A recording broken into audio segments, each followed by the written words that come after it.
a nuestro canal de Caleguali. Hoy, en conmemoración del Día de la Mujer, nos embarcaremos en un fascinante viaje a través del tiempo para explorar la rica herencia de las mujeres y diosas prehispánicas. Estas mujeres han dejado una huella imborrable en nuestra cultura. Acompáñenos mientras descubrimos sus legados y cómo su influencia resuena hoy en día en el mundo moderno actual.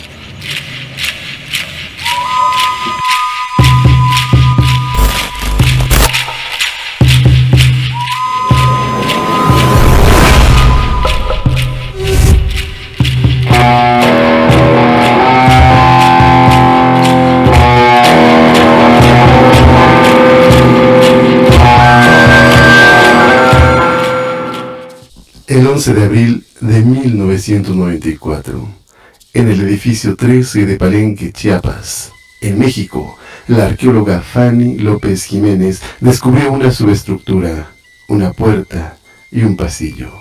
Un poco más adelante encontró 3 recámaras. En una de ellas, una abovedada, halló una cámara funeraria que medía 3.8 por 2.5 metros. Allí se encontraba un sarcófago, sobre la lápida se encontraba un incensario y un adorno de hueso con forma circular, lo cual indicaba su estatus social. A los costados, los restos óseos de un niño y una mujer, quienes fueron sus acompañantes en el viaje al inframundo. Este sarcófago pertenecía a Itzadbú Ahau, conocida como la Reina Roja. La osamenta fue cubierta con cinabrio, un mineral compuesto de mercurio y azufre de color rojo que era utilizado para preservar los restos humanos. De ahí derivó el nombre de la Reina Roja. El sarcófago no presenta inscripciones que permitan establecer la identidad del cuerpo ahí alojado, y a través del análisis del ADN se comprobó que no había relación de parentesco entre Pacal y la Reina Roja. Se pudo establecer que al morir tenía unos 60 años, que procedía de una población cercana a Palenque y que había tenido una dieta muy rica en carne, indicando nuevamente que pertenecía a un nivel social alto. En marzo del año 626 se casó ni más ni menos con Pacal el Grande. Aquella fue una unión de tipo político para poder consolidar el reino de Palenque. Con el tiempo llegó a involucrarse en las situaciones políticas, sociales, ceremoniales, económicas y de religión. Palenque tuvo en aquel entonces una época de gran prosperidad. Y aquí un detalle curioso. Se dice que Itzadbú Ahau, la Reina Roja, era una mujer muy influyente debido a su amplio conocimiento en la hechicería. Esto último, el tener conocimientos de hechicería, le otorgó un estatus especial y tuvo una gran influencia también en la corte. Dio a luz a varios hijos que llegaron a ser gobernantes de Palenque, lo que consolidó su linaje y su influencia en la ciudad. Falleció el 16 de noviembre del año 672. Pacal todavía le sobrevivió 11 años. La Reina Roja fue sin duda una mujer muy importante dentro de la sociedad maya de aquel tiempo. Recordemos a otra gran mujer. Su nombre significa sonrisa risueña, y ella vivió entre 1503 y 1529. Cuando los españoles llegaron a Michoacán, ella tenía 16 o 17 años. Su padre fue Cazonzi, gobernante supremo purépecha, quien se rindió ante los europeos tras la caída de Tenochtitlan. Erendina fue la líder de la resistencia purépecha contra los españoles. Se rebeló contra la tradición de casarse y prefirió participar en la guerra para defender a su origen y a su pueblo purépecha. Se apropió de un caballo perdido por los españoles y aprendió a montarlo sin ayuda. Siempre, a pesar de la inminente derrota, se mantuvo firme a sus ideales. Aparece en el mural pintado por Juan O'Gorman en la Biblioteca Pública Gertrudis Bocanegra de Pátzcuaro. Y el cineasta Juan Mora Catlet llevó en 2007 esta historia a la pantalla en la película Erendira Ikikunari, la Indomable. Xutlatzin, su nombre significa flor de tierrecita y fue la primera reina tolteca en Tula. Fue una mujer que no tenía ningún tipo de linaje, sin embargo, al destacar como una gran conocedora, se convirtió en esposa de Mitl. y a la muerte de este en 1035 fue ella quien subió al trono. Xutlàtzin gobernó durante 4 años y falleció en el año 1039. Su esposo Mitl había reinado durante 59 años conforme a la ley, pues ese era el tiempo que establecía como periodo para cada gobernante teocrático. Las leyes establecían en aquel entonces que a la muerte del rey le sucediese su hijo primogénito siempre y cuando estuviese en edad competente. Sin embargo, los vasallos le suplicaron al príncipe heredero Tepalcalzin que les permitiera a la viuda Xucatzin fuera la que ella reinara Tula, y que ella tomara el cargo, continuando con el gobierno que había encabezado su esposo Mitl. El príncipe no les llevó la contra, y fue el primero que saludó a su madre como reina, diciéndose ser feliz vasallo de su madre. Tanto Mitl como Xutlàtzin procuraron siempre el bien de toda su gente. Ellos otorgaron premios y honores a quienes destacaban en las artes. Así pues, lograron una gran época de esplendor cultural en Tula. Al morir Xutlàtzin, fue enterrada junto a su esposo en el templo de la diosa Rana. Y fue Laurana Wright, entre otras escritoras e investigadoras, quien rescató la historia de Xutlàtzin. Cabe recalcar que Laurana Wright fue una pionera del feminismo en México. ¿Alguna vez se han preguntado si existió una reina en Tenochtitlan? Pues fue Ilancuetl, cuyo nombre significa faldón de anciana, la primera reina de Tenochtitlan. Por desgracia, los relatos de tradición mexica presentan muchas inconsistencias y contradicciones respecto a la historia de esta importante mujer. Pero al limpiar las inconsistencias encontramos que Ilancuetl fue madre de Acamapixtli, quien fue Tlatoani de Tenochtitlan, y fue esposa de Huehue Acamapixtli, Tlatoani de Culhuacán. Ella tenía además lazos familiares con la casa real de Coatlichan. Algunas fuentes señalan que Tenoch gobernó de 1299 a 1363, un periodo de 64 años. Pero ese es un periodo bastante largo en comparación con el promedio de vida de la época, que rondaba más o menos los 45 años en promedio. De haber sido así, su gobierno debería haber dejado más testimonios y vestigios, y no los hay. Así que se cree que Ilancuetl gobernó entre 1299 y 1347, impuesta por Cocoxtli, quien fuera el Tlatoani de Culhuacán, pues en aquel entonces los mexicas estaban bajo el dominio y control del pueblo de Culhuacán. Sorpresivamente, esta mujer, Ilancuetl, fue la que ordenó la fundación de lo que hoy es la Ciudad de México, apareciendo en los códices Ixhuatepec y en el telleriano Remensis. Pero es a Tenoch a quien históricamente se le ha atribuido su fundación. La Malinche, conocida también como Malinali, que significa hierba, o como Doña Marina, después de la llegada de los españoles, fue una mujer originaria del actual estado mexicano de Veracruz. Malinali habría nacido hacia el año 1500, posiblemente cerca de Coatzacoalcos, antigua capital olmeca, situada entonces al sureste del Imperio Mexica, en la región del actual estado de Veracruz. En 1519 fue una de las 20 mujeres esclavas dadas como tributo a los españoles por los indígenas de Tabasco. Tras la batalla de Centla, jugó un papel importante en la conquista de México como intérprete, consejera e intermediaria de Hernán Cortés, con quien tuvo un hijo llamado Martín Cortés, quien es considerado uno de los primeros mestizos surgidos de la conquista de México. Más tarde, daría a luz a su segunda hija, María, de la unión con su esposo español Juan Jaramillo, a quien Cortés le impuso como cónyuge. Actualmente, para una parte de la población de México, la Malinche es el estereotipo de la traición. Pero habría que tomar en cuenta muchos factores. Al parecer, de otros sectores sociales, ella fue una víctima del choque cultural que se produjo con la invasión española. Indudablemente, Malinche Malinali resulta ser una pieza importantísima del mestizaje que surgió como resultado de la fusión inevitable de dos etnias. Y hay que hacer énfasis en la palabra inevitable, porque se iba a dar tarde o temprano. Además, hay que considerar que no existía México en aquellos tiempos. Había muchas naciones en el territorio que actualmente ocupa este país y muchos pueblos estaban sometidos por otros.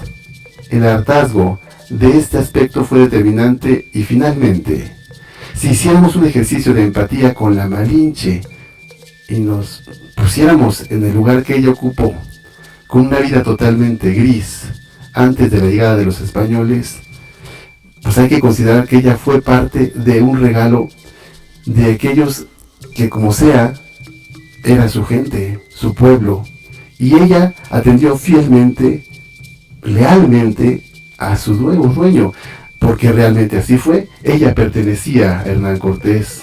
Hay que tener en cuenta ese concepto que se tenía como ofrecer de regalo a una mujer o a un esclavo.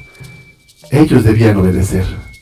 Este, sin embargo, es un tema para analizar profundamente, pero sin embargo, y de manera definitiva, el protagonismo que tuvo la Malinche, Malinali, en la historia de México es indudable. Por otro lado, el impacto de las diosas en los pueblos mesoamericanos fue muy importante. Hay increíbles historias que contar sobre ellas. Veamos algunas de las figuras más importantes. Tonantzin-Coatlicue, la madre de todos los dioses y del pueblo mexica. Tonantzin-Coatlicue es la diosa mexica de la fertilidad, de la vida, de la muerte, del renacimiento y de la maternidad. También era la madre de Huitzilopochtli, el dios patrono de los mexicas. Entre otros nombres que tenía se encuentran Tonantzin, que significa nuestra madre venerada. Coatlicue, que significa la de la falda de serpientes. Teteoinan, que significa madre de los dioses. Cihuacóatl, que significa mujer serpiente. Tlazonteotl, que es la diosa de la impureza y la conducta indebida. Ella estaba representada como una mujer decapitada y parcialmente desmembrada. Su cabeza es reemplazada por serpientes que emergen en forma de chorros de sangre. Su falda es de serpientes entrelazadas. Su collar es de manos, corazones y una calavera. Sus dedos de las manos y los pies son garras. Y ella era venerada en el Tepeyac a la fecha que hoy conocemos como 12 de diciembre durante el solsticio, año con año. Miles de personas iban a visitarla y a venerarla desde tiempos prehispánicos. Se le consideraba madre protectora del pueblo mexica. Era esposa de Mixcoatl y juntos crearon el mundo y sus habitantes. La representación más conocida de Coatlicue se encuentra en el Museo Nacional de Antropología en la Ciudad de México y fue encontrada el 13 de agosto de 1790 durante los trabajos de nivelación de la Plaza Mayor de dicha ciudad. La Coyolxauhqui, cuyo nombre significa la adornada de cascabeles, es una deidad mexica considerada a su vez la representación de la luna. En la mitología náhuatl, Coyolxauhqui era hija de la diosa madre Coatlicue, de quien hablamos anteriormente, y cuando Coatlicue quedó embarazada de Huitzilopochtli, Coyolxauhqui y sus hermanos, los Censon Huitnáhuac, intentaban matar a su madre al considerar este hecho como deshonroso.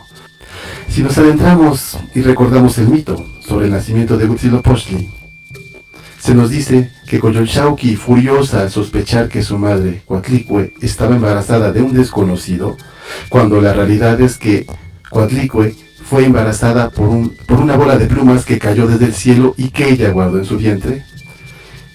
Entonces, Coyolxauhqui guió a sus hermanos, los 400 surianos, hacia Coatepec, donde se encontraba su progenitora, y así intentaban matarla y redimir la ofensa.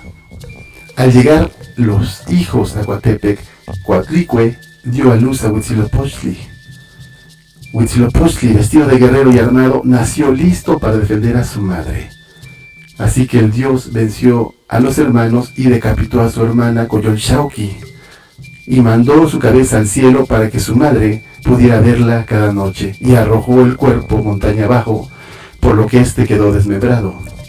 Y así fue como Coyolxauhqui se convirtió en la representación de la luna, y sus hermanos pasaron a representar a las estrellas. El propio Huitzilopochtli se convirtió en una representación del sol. Entonces el sol, todos los días, día a día, vence a la luna. Mictecacihuatl, la diosa mexica de la muerte. También conocida como la Señora de la Muerte o la Reina del Mictlán, es la esposa de Mictlantecuhtli, el dios de la muerte. El propósito de Mictecacihuatl es vigilar los huesos de los muertos. Ella presidía los festivales mexicas hechos en honor de los muertos y se le conoce como la Señora de la Muerte, ya que se cree que ella murió al nacer. A veces se le representa trabajando en conjunto con su esposo Mictlantecuhtli y a veces en conflicto con él. Con la conquista española, Mictecacihuatl pasó a identificarse con la muerte debido a las comunidades indígenas seguían adorando sus propios dioses, creando una especie de sincretismo con la mentalidad europea de la muerte y su apariencia de un esqueleto con la guadaña.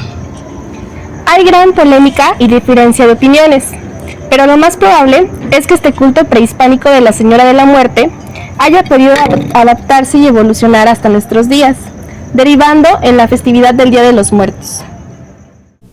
En Oaxaca, algunas leyendas retoman su figura dándole el nombre de Matlacigua, que toma la forma de una hermosa mujer vestida de blanco. Se dice que castiga a los hombres mujeriegos y borrachos que caminan a altas horas de la noche.